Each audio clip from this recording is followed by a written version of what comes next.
عفوك إني من نور مدت يداي نزعت أسرار قلبي وجئت ألقي اعوذ باللہ من الشیطان الرجیم بسم اللہ الرحمن الرحیم۔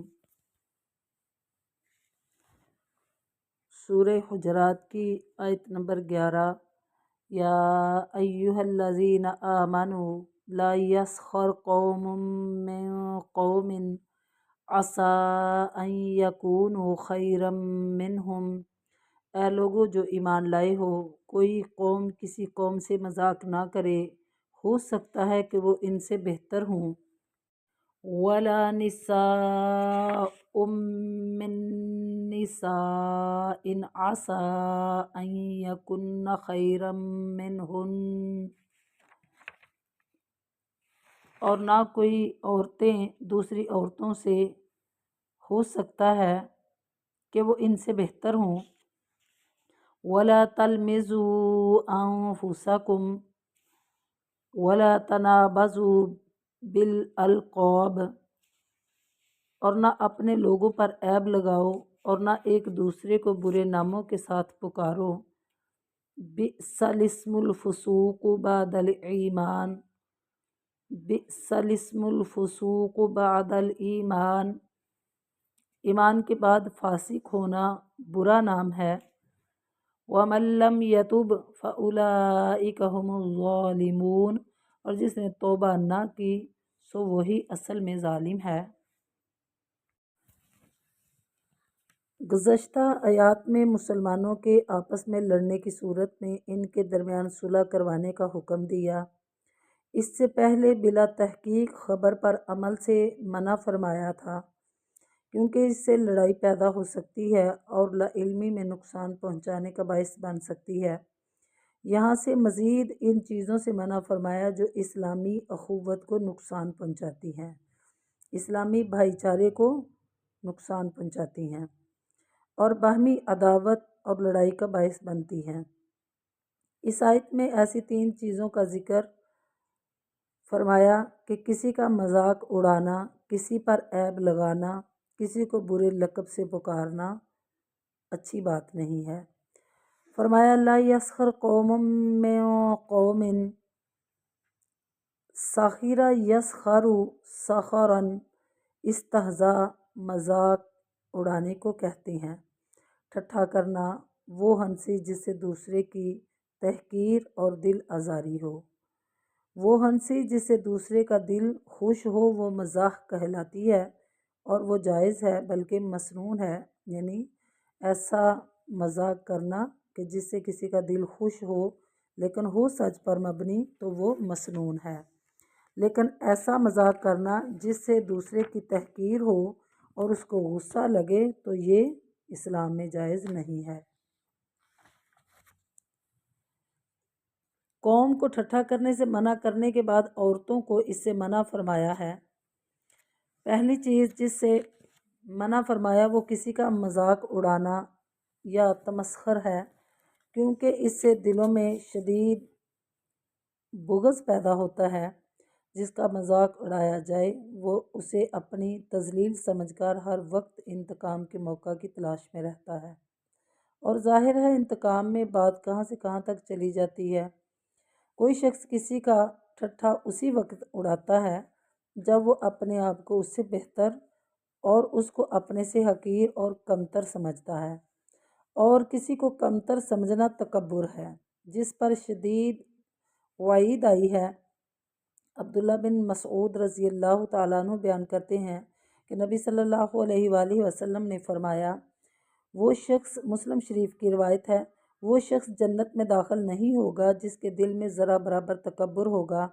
ایک آدمی نے کہا، آدمی پسند کرتا ہے کہ اس کا کپڑا اچھا ہو اور اس کا جوتا اچھا ہو، تو کیا یہ بھی تکبر ہے؟ آقا علیہ الصلوۃ والسلام نے فرمایا، بے شک اللہ جمیل ہے، یعنی اللہ خوبصورت ہے، اور جمال یعنی خوبصورتی کو پسند فرماتا ہے۔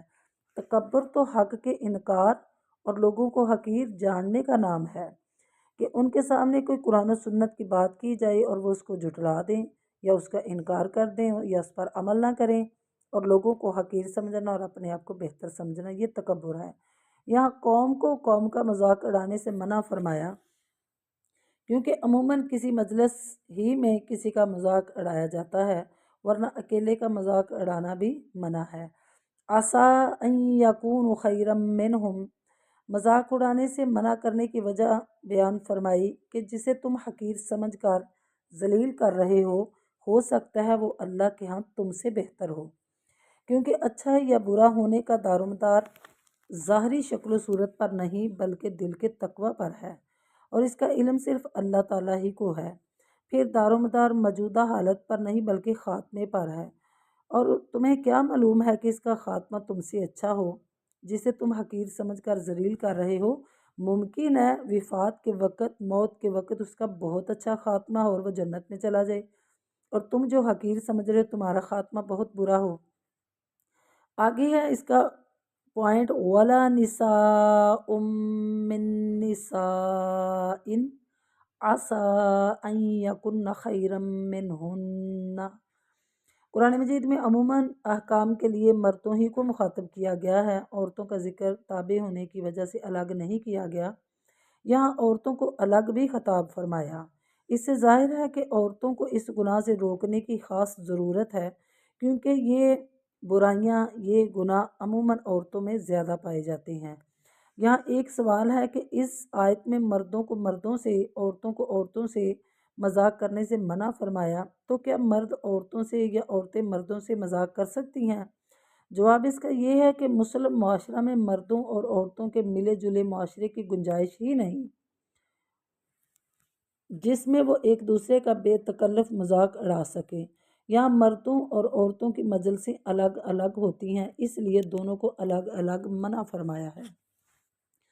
مذاق خواہ زبان کے ساتھ اڑایا جائے یا کسی کے نقص کی طرف اشارہ کر کے یا نقل اتار کر، ہر طرح کا مذاق اسلام میں حرام ہے۔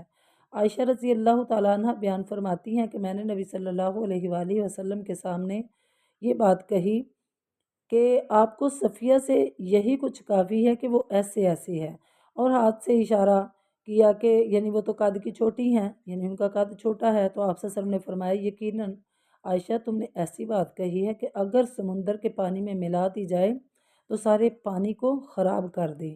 عائشہ رضی اللہ تعالیٰ عنہ بیان فرماتی ہیں، اور میں نے آپ کے سامنے کسی کی نقل اتاری تو آپ صلی اللہ علیہ وسلم نے فرمایا میں پسند نہیں کرتا کہ میں کسی انسان کی نقل اتاروں، خواہ مجھے یہ کچھ مل جائے، یعنی مجھے کتنا ہی مال کو دے تو میں پھر بھی کسی کی نقل نہیں اتاروں گا، مجھے یہ چیز پسند نہیں ہے۔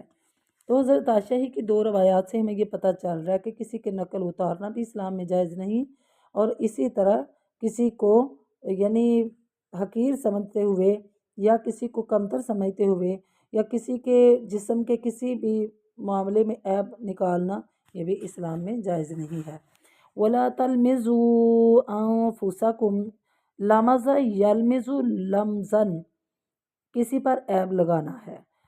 آہستہ کلام کے ساتھ آنکھ کا اشارہ کرنا، دھکا دینا یا مارنا، یہ ساری چیزیں اس کے اندر آ جاتی ہیں۔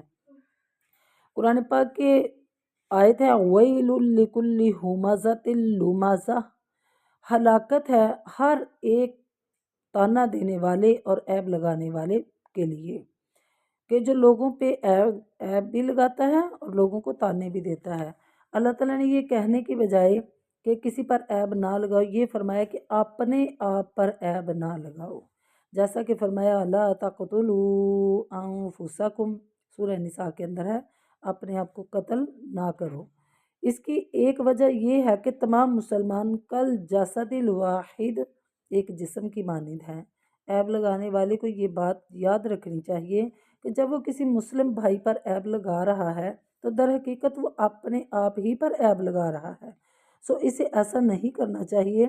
دوسری وجہ یہ ہے کہ جب یہ دوسروں پر عیب لگائے گا تو عیب سے خالی تو یہ بھی نہیں ہے، اور دوسروں کی آنکھیں بھی ہیں اور ان کی زبان بھی ہے، وہ بھی اس پر عیب لگائیں گی، وہ بھی ان کو اس طرح دیکھتی ہیں، پھر اس کے عیوب بھی ظاہر کیے جائیں گے۔ اس لیے اللہ تعالیٰ نے فرمایا اپنے آپ پر عیب مت لگاؤ، یعنی جب تم دوسروں پہ عیب لگاؤ گے تو لوگ تمہارے عیب جو ہے نا وہ ظاہر کریں گے، اور عیب لگائیں گے تو گویا نہ آپ دوسروں پہ یعنی عیب لگاتے اور نہ وہ آپ پہ عیب لگاتے۔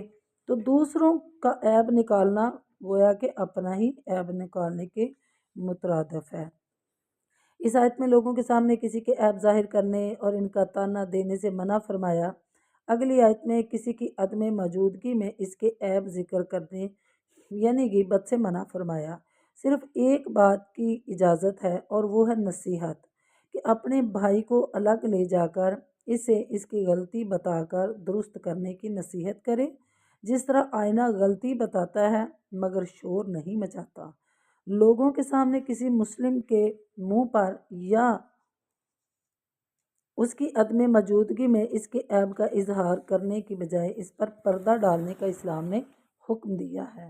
صحیح بخاری میں روایت ہے، نبی علیہ الصلوۃ والسلام نے فرمایا، مسلمان مسلمان کا بھائی ہے، نہ اس پر ظلم کرتا ہے اور نہ اسے بے یار و مددگار چھوڑتا ہے، اور جو شخص اپنے بھائی کے کام میں ہو اللہ تعالیٰ اس کے کام میں ہوتا ہے۔ یعنی جو کسی مسلمان کے کام کے لیے اس کی مدد کرتا ہے اللہ تعالیٰ اس کی مدد کرتا ہے، اور جو کسی مسلم سے کوئی تکلیف دور کرے اللہ تعالیٰ قیامت کی تکلیفوں میں سے کوئی تکلیف اس سے دور فرمائے گا، اور جو کسی مسلم پر پردہ ڈالے گا اللہ تعالیٰ اس پر قیامت والے دن پردہ ڈالے گا۔ وَلَا تَنَابَزُوا، بلکہ دنیا میں بھی اللہ تعالیٰ ان کے عیبوں پر پردہ ڈالتا ہے جو کسی دوسرے کے عیب پہ پردہ ڈالتے ہیں۔ وَلَا تَنَابَزُوا بِالْأَلْقَابِ، برے لقب کو کہتے ہیں القاب، مثلا کسی کو لنگڑا، کسی کو لولا، اندھا، کالا، ٹھگنا، کبڑا، گدھا، لومڑ، یا کوئی بھی نام جس سے کسی کو تکلیف ہوتی ہو، مثلا کسی سے کوئی گناہ ہوا ہو، تائب ہونے کے بعد آر دلانے کے لیے اسے چور یا زانی یا شرابی کہہ کر پکارنا۔ یعنی ایک انسان اس کے اندر کوئی خامی پائی جاتی تھی، اس کے بعد اس نے یہ سارے کام چھوڑ دیے ہیں، توبہ کر لیے، تو پھر اس کو انہی کاموں کے ساتھ پکارنا یا شرمندہ کرنا یہ جائز نہیں ہے، کہ اس کا نام رکھ دینا کہ فلانا تو چور ہے، فلانا تو شرابی ہے۔ تو لقب ایسے نام کو کہتے ہیں جس سے کسی خوبی یا خامی کا اظہار ہوتا ہو، خواہ آدمی نے خود اپنے لیے رکھ لیے ہو یا کسی دوسرے نے رکھ دیا ہو۔ یہاں لا تنابزو کے قریب کرینے سے لقب سے مراد برا نام ہے، کیونکہ اچھے القاب سے پکارنا تو قابل تعریف ہے، جیسے ابو بکر رضی اللہ تعالیٰ عنہ کو صدیق کے لقب سے، عمر کو فاروق کے، حمزہ کو اسداللہ کے، خالد کو سیف اللہ کے، ابو عبیدہ کو امین الامت کے رضی اللہ عنہم کو۔ یعنی ایسے القاب سے اگر کسی کو پکارا جائے تو وہ تو بہت اچھے ہیں اور سب ہی پسند کرتے ہیں۔ اس کے علاوہ عرب کا طریقہ اکرام کرتے ہوئے کنیت کے ساتھ پکارنے کا تھا، جسے اسلام نے برقرار رکھا۔ مومن کا حق یہ ہے کہ اسے اس نام سے پکارا جائے جو اسے اپنے لیے سب سے زیادہ پسند ہو، کیونکہ یہ محبت پیدا کرنے اور اسے قائم رکھنے کا باعث ہے۔ زمانہ جاہلیت میں یہ بات عام تھی کہ ایک شخص نے دوسرے کا برا لقب رکھا تو اس نے اس کا رکھ دیا، اللہ تعالیٰ نے اس سے منع فرمایا۔ ابو جبیرہ بن ضحاک رضی اللہ عنہ بیان کرتے ہیں کہ آیت وَلَا تَنَابَزُوا بِالْأَلْقَابِ بِئْسَ الِاسْمُ الْفُسُوقُ بَعْدَ الْإِیمَانِ ہم بنو سلمہ کے بارے میں نازل ہوئی۔ نبی صلی اللہ علیہ وسلم مدینہ میں آئے تو ہم میں سے ہر آدمی کے 2 3 نام تھے۔ نبی صلی اللہ علیہ وسلم کسی کو کوئی نام لے کر بلاتے تو لوگ کہتے یا رسول اللہ صلی اللہ علیہ وآلہ وسلم اسے اس نام سے نہ بلائیں کیونکہ وہ اس سے ناراض ہوتا ہے، تو اس پر یہ آیت نازل ہوئی وَلَا تَنَابَزُوا بِالْأَلْقَابِ، کہ آپ ایک دوسرے کو برے لقبوں سے نہ پکارا کرو۔ اب اس حکم سے وہ القاب مستثنا ہے جو کسی کی پہچان بن چکے ہوں اور کسی انسان کو اس لقب سے پکارا جائے اور اسے برا بھی نہ لگتا ہو، جیسے یعنی کوئی ایسا انسان ہے اس کا جو نا رنگ تھوڑا سا سانولا ہے اور اس کو کہے اچھا فلاں انسان وہ اس سانولے رنگ کا تھا، اسی طرح کوئی کبڑا ہو کے چلتا ہے تو وہ اس کو اس طرح پکارے، یا کوئی کافی لمبے قد کا ہو تو کہے وہ اچھا وہ انسان جو کافی لمبے قد کا ہے۔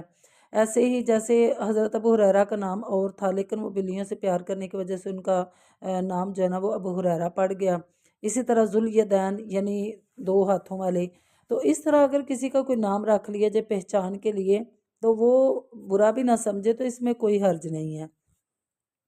آگے فرمایا بئس الاسم الفسوق بعد الایمانی، اس سے پتہ چلتا ہے کہ اوپر جن چیزوں سے روکا گیا ہے وہ سب فسوق ہیں، فسق ہے۔ مقصد یہ ہے کہ جو شخص ان کاموں کا ارتکاب کرے وہ مومن ہونے کے باوجود فاسق ہے، اور یہ بہت بری بات ہے کہ آدمی کا نام فاسق رکھا جائے اس کے بعد کہ اس کا نام مومن ہے۔ یعنی پہلے وہ مومن تھا، پھر یہ کام کرنے کے بعد یعنی عیب لگانا، چغلی کرنا، غیبت کرنا، اسی طرح کسی کا نام الٹا لینا یا اس طرح، یہ سارے فسق و فجور والے کام ہیں۔ تو اسی لیے فرمایا بعد الایمانی یعنی ایمان کے بعد، اس لیے فرمایا کہ اگر تم ایمان کا شرف حاصل نہ کر چکے ہوتے تو فاسق یا اس طرح برے لقبوں کے ساتھ آپ کو پکارا جاتا تو کوئی آر نہیں تھی، لیکن اب چونکہ آپ ایمان لے آئے ہوئے ہو تو ایمان لانے کے بعد کتنی بری بات ہے کہ مومن کی بجائے آپ کو فاسق کہا جائے۔ تو اس لیے فرمایا کہ ایمان لانے کے بعد ایمان والوں، یہ کام ایمان والوں کے نہیں ہیں کہ آپ لوگوں کے اندر عیوب نکالو، تان و تشنیع کرو یا لڑائی جھگڑے کرو یا اس طرح فسق و فجور والے کام کرو۔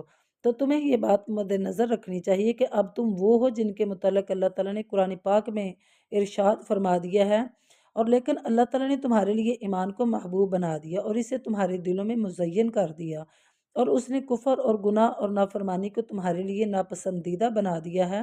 تو تمہیں ہر ایسے کام سے اجتناب کرنا چاہیے جس سے تم پر فسق کا نام آئے۔ آگے وَمَن لَّمْ يَتُبْ فَأُولَٰئِكَ هُمُ الظَّالِمُونَ، یعنی اگرچہ جو بھی گناہ کرے ظالم ہے مگر توبہ سے اس ظلم کی تلافی ہو جاتی ہے۔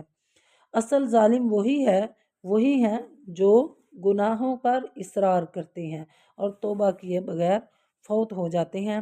اللہ تعالیٰ ہم سب کو محفوظ فرمائے اور اللہ تعالیٰ ہمیں ہر ایسی برائی سے بچائے جس سے اللہ تعالیٰ نے منع فرمایا۔ وآخر دعوانا الحمدللہ رب العالمین۔ من نور مدت يداي نزعت أسرار قلبي وجئت ألقي